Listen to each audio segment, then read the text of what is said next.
وَإِذْ قَالَ رَبُّكَ لِلْمَلَائِكَةِ إِنِّي جَاعِلٌ فِي الْأَرْضِ خَلِيفَةً قَالُوا أَتَجْعَلُ فِيهَا مَن يُفْسِدُ فِيهَا وَيَسْفِكُ الدِّمَاءَ وَنَحْنُ نُسَبِّحُ بِحَمْدِكَ وَنُقَدِّسُ لَكَ قَالَ إِنِّي أَعْلَمُ مَا لَا تَعْلَمُونَ. സൂറത്തുൽ ബഖറയിലെ 30-ാമത്തെ ആയത്താണ് ഇപ്പോൾ ഓതി കേൾപ്പിച്ചത്. ഈ ആയത്ത് പാരായണം ചെയ്യുമ്പോൾ ചില നിയമങ്ങൾ ശ്രദ്ധയിൽപ്പെടുത്തുന്നു. ഒന്നാമതായി ലിൽ മലായിക,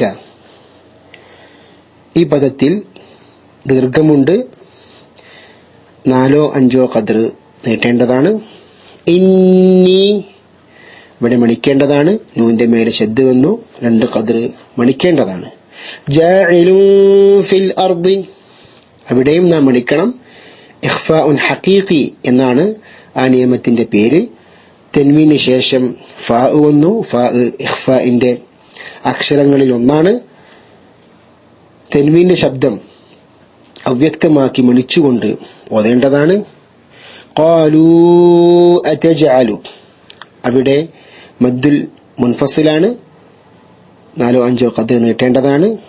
അതജഅലു, ജീമിന്റെ മേലെ സുക്കൂന് വന്നു, ഖൽഖല നടത്തേണ്ടതാണ്. അതജഅലു വായിക്കാൻ പാടില്ല. അതജഅലു മൻ യുഫ്സിദു ഫീഹ, അവിടെ ഇദ്ഗാം ബിഗുന്നയാണ് നിയമം. സാക്കിനായ നൂന് ശേഷം യാ വന്നു. യാ ഇദ്ഗാം ബിഗുന്നയുടെ അക്ഷരങ്ങളിൽ ഒന്നാണ്. വയസ്ഫികു ദിമാ, അവിടെ നിയമം അൽ മദ്ദുൽ മുത്തസിലാണ്.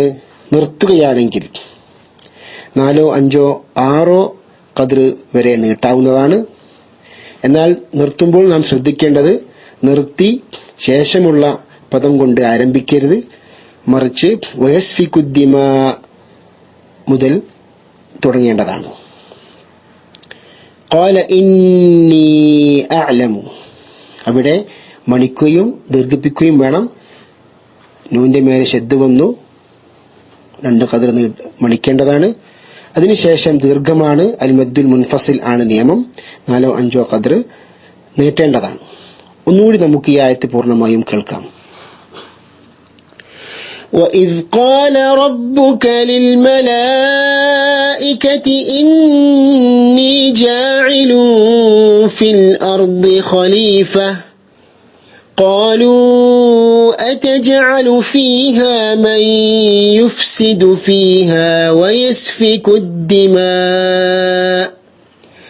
وَيَسْفِكُ الدِّمَاءَ وَنَحْنُ نُسَبِّحُ بِحَمْدِكَ وَنُقَدِّسُ لَكَ قَالَ إِنِّي أَعْلَمُ مَا لَا تَعْلَمُونَ.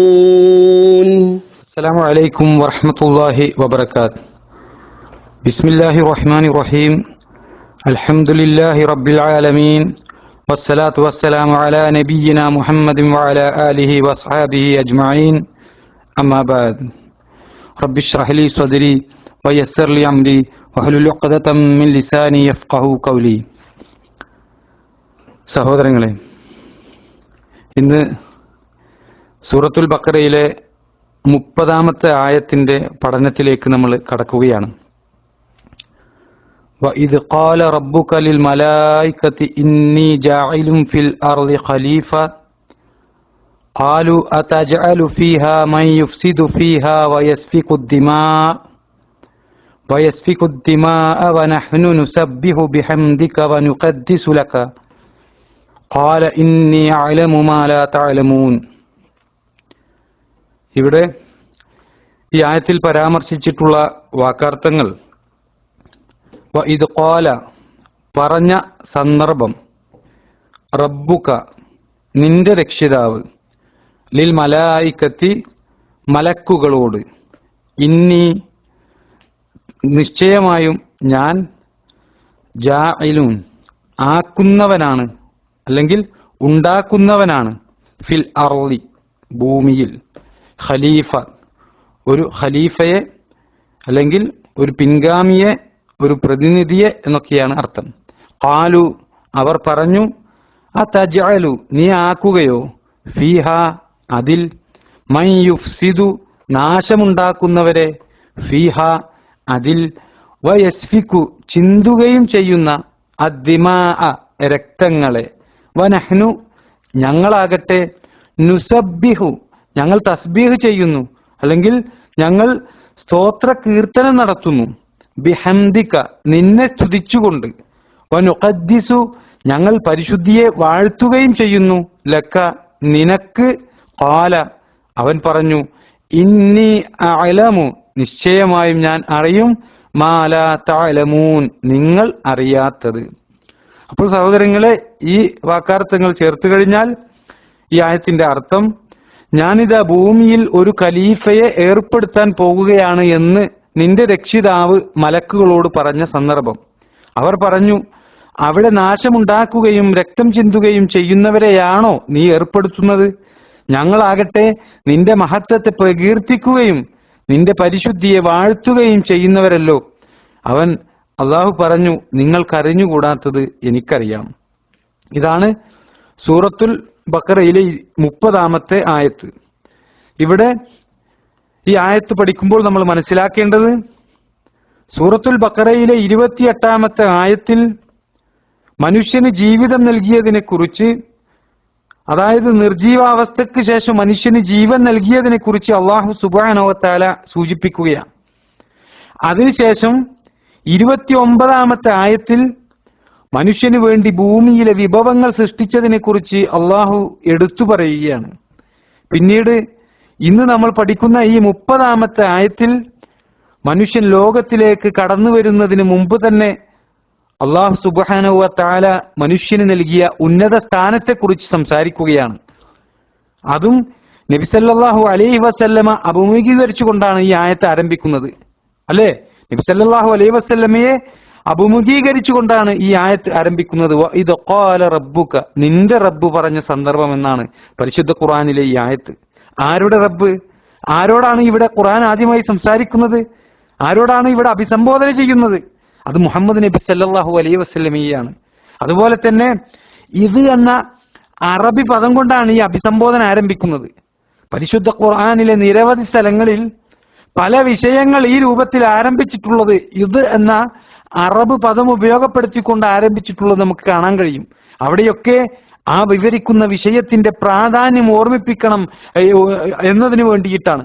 അതായത് ആ ഏത് വിഷയത്തെക്കുറിച്ചാണോ സംസാരിക്കുന്നത് അതിന്റെ പ്രാധാന്യം അത് നമ്മൾ ഓർക്കണമെന്നതിന്റെ ഗൗരവമാണ് അവിടെയൊക്കെ അത് സൂചിപ്പിക്കുന്നത് എന്ന് തഫ്സീർ പണ്ഡിതന്മാർ നമ്മെ ഉണർത്തുകയാണ്.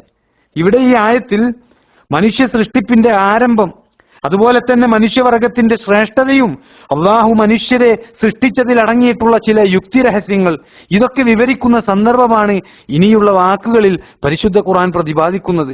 അതുകൊണ്ടാണ് അള്ളാഹു സുബ്ഹാനഹു വ തആല ഇത് ഖാല എന്ന് പറഞ്ഞുകൊണ്ട് ഈ ആയത്ത് ആരംഭിക്കുന്നത് എന്ന് പണ്ഡിതന്മാർ ഉണർത്തുകയാണ്. ഇവിടെ ഈ ആയത്തിൽ അള്ളാഹു സുബ്ഹാനഹു വ തആല പറയുന്നത്, وَإِذْ قَالَ رَبُّكَ لِلْمَلَائِكَةِ إِنِّي جَاعِلٌ فِي الْأَرْضِ خَلِيفَةً, ഞാനിതാ ഭൂമിയിൽ ഒരു ഖലീഫയെ ഏർപ്പെടുത്താൻ പോകുകയാണ് എന്ന് നിന്റെ രക്ഷിതാവ് മലക്കുകളോട് പറഞ്ഞ സന്ദർഭം എന്നാണ്. ഞാനിതാ ഭൂമിയിൽ ഒരു ഖലീഫയെ ഏർപ്പെടുത്താൻ പോകുകയാണ് എന്ന് അല്ലാഹു സുബ്ഹാനഹു വ തആല പറയുന്നത് മലക്കുകളോടാണ്. അപ്പോൾ ആ സന്ദർഭത്തിൽ ആ മലക്കുകൾ അല്ലാഹുവോട് ചോദിക്കുകയാണ്, ഖാലു അതജഅലു ഫീഹാ മൻ യുഫ്സിദു ഫീഹാ വയസ്ഫികു ദിമാ, അവർ പറയുകയാണ് മലക്കുകൾ, അവിടെ നാശമുണ്ടാക്കുകയും രക്തം ചിന്തുകയും ചെയ്യുന്നവരെയാണോ അവിടെ നീ ഏർപ്പെടുത്തുന്നത് എന്ന്. ഇവിടെ സഹോദരങ്ങളെ, ഈ കാര്യം അല്ലാഹു പറയുന്നത് മലക്കുകളോടാണ്. ആരാണ് സഹോദരങ്ങളെ ഈ മലക്കുകൾ? എങ്ങനെയാണ് അവരുടെ സൃഷ്ടിപ്പ്? എന്താണ് അവരുടെ സ്വഭാവം? ഇതൊക്കെ സഹോദരങ്ങളെ നമ്മൾ പഠിക്കേണ്ട വിഷയമാണ്. നമ്മൾ എണ്ണി പഠിച്ചിട്ടുള്ള ഈമാൻ കാര്യങ്ങളിലെ 6 എണ്ണത്തിൽ ഒന്നാണ് മലക്കുകളിലുള്ള വിശ്വാസം. അതുപോലെ തന്നെ എന്താണ് അള്ളാഹു മലക്കുകളോട് പറയുന്ന കാര്യം? ഞാനിതാ ഭൂമിയിൽ ഒരു ഖലീഫയെ ഏർപ്പെടുത്താൻ പോകുന്നു എന്നാണ്. ഇവിടെ മനുഷ്യരെ ഭൂമിയിലേക്ക് നിയോഗിക്കുന്നതുമായി ബന്ധപ്പെട്ടാണ് അല്ലാഹു സുബ്ഹാനഹു വ തആല ഖലീഫ എന്ന് വിശേഷിപ്പിച്ചത്. അതുകൊണ്ട് തന്നെ സഹോദരങ്ങളെ, ഇവിടെ പറഞ്ഞ ഖലീഫ എന്ന് അല്ലാഹു സുബ്ഹാനഹു വ തആല പറഞ്ഞതിന്റെ താല്പര്യം എന്താണ് എന്ന് ഇതൊക്കെ വിശദമായി കൊണ്ട് നമ്മൾ പഠിക്കേണ്ട ഒരു വിഷയമാണ്. അതുകൊണ്ട് തന്നെ മലക്കുകളെ കുറിച്ച് സൂചിപ്പിക്കുമ്പോൾ ആരാണ് മലക്കുകൾ എന്നുള്ളത് നമ്മൾ പഠിക്കേണ്ടതുണ്ട്. ഖലീഫയെ കുറിച്ച് സംസാരിക്കുമ്പോൾ അവിടെ ഖലീഫ എന്നത് പദം കൊണ്ട് ഉദ്ദേശിക്കുന്നതിന്റെ താല്പര്യം എന്താണ് എന്ന് നമ്മൾ പഠിക്കേണ്ടതുണ്ട്. അതിനുശേഷമാകാം ഇൻഷാ അല്ലാഹ് ഈ ആയത്തിന്റെ പൊതു താല്പര്യം എന്താണ് എന്നുള്ളത് ഈ രണ്ട് വിഷയങ്ങളെ കുറിച്ച് പഠിച്ചതിന് ശേഷം നമുക്ക് ഇൻഷാ അല്ലാഹ് നമുക്ക് സംസാരിക്കാം. അതുകൊണ്ട് തന്നെ ആ വിഷയം അടുത്ത ക്ലാസ്സിലേക്ക് നീട്ടിവെക്കുകയാണ് ഇൻഷാ അല്ലാഹ്. അതെല്ലാം കൃത്യമായി കൊണ്ട് അടുത്ത ക്ലാസ്സിൽ നമുക്ക് ചർച്ച ചെയ്യാം. അല്ലാഹു സുബ്ഹാനഹു വ തആല അനുഗ്രഹിക്കുമാറാകട്ടെ.